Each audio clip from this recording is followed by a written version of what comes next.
you're watching TechCrunch TV. I'm Colleen Taylor. Sitting next to me is Kevin Weil, the Senior Director of Revenue Product at Twitter here at New York Disrupt. Yes, thank you for coming here. And you just came off stage where you had some big news to announce. Yeah, we announced that Twitter advertising is open to every business, every individual, every account in the United States.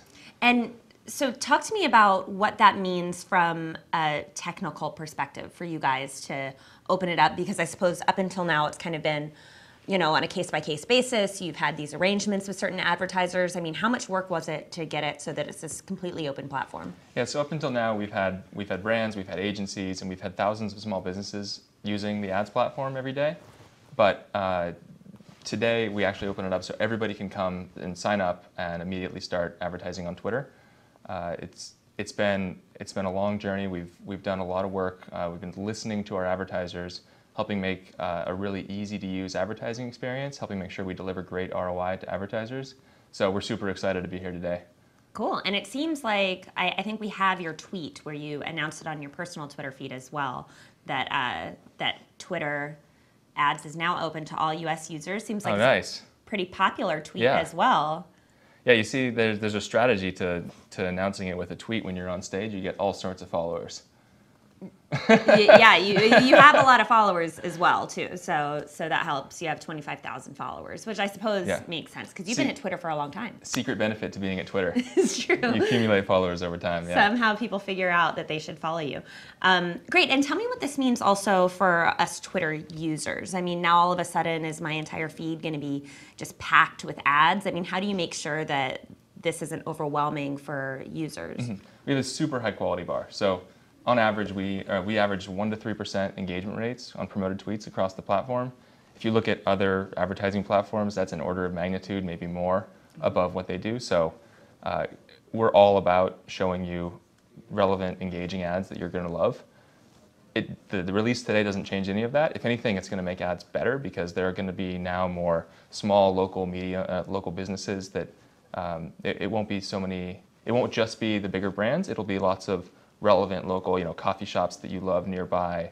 And so if anything, the advertising is only going to get better on Twitter. Cool. And I feel like just over the past couple days here at Disrupt, a lot of people from other companies have talked about Twitter being an example of a company that's had a lot of success going from not making any money at all, being almost notorious for not making any money at all, and then now all of a sudden, apparently making a lot of money. What's that process been like? You've been at the forefront of it since it started.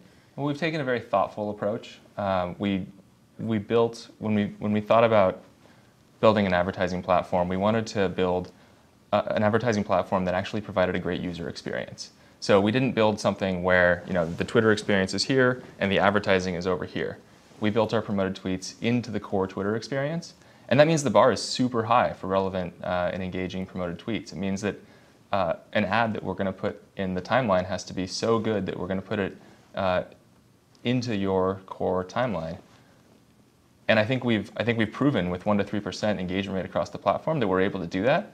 And as a result, we see thousands of people retweeting promoted tweets. I talked about up on stage. I asked the crowd if anybody had ever seen a display ad so amazing that they screenshotted it and sent it to all their friends in an email. One person actually raised their hand, so apparently it's happened before.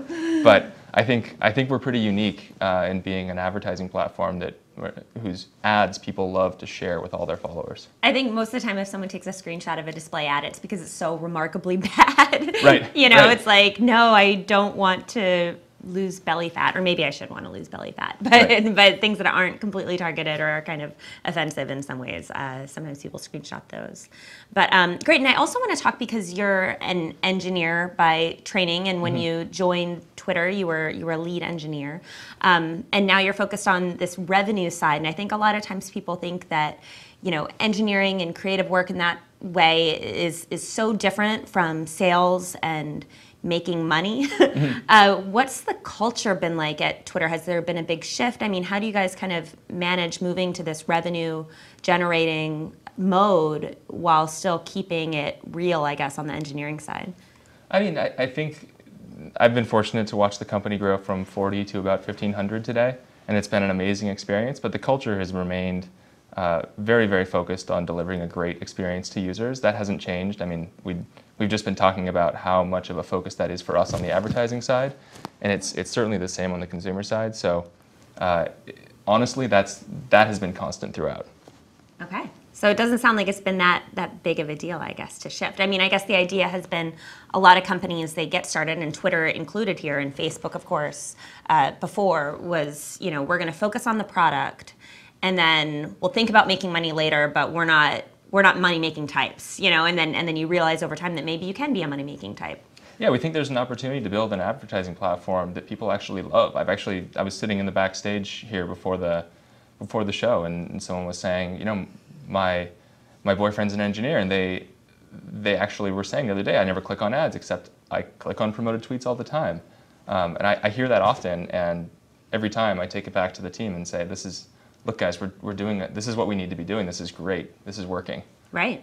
Well, good stuff. And what's next for Twitter when it comes to making revenue? I mean, today you had this big launch. I mean, what is not available yet through Twitter advertising platform that you'd like to see maybe in the next year or so? There's a whole host of stuff coming. The team is extremely. We're working on a whole bunch of different things. One of our main focuses right now is actually is looking at the opportunities we see between Twitter and TV. Okay. So.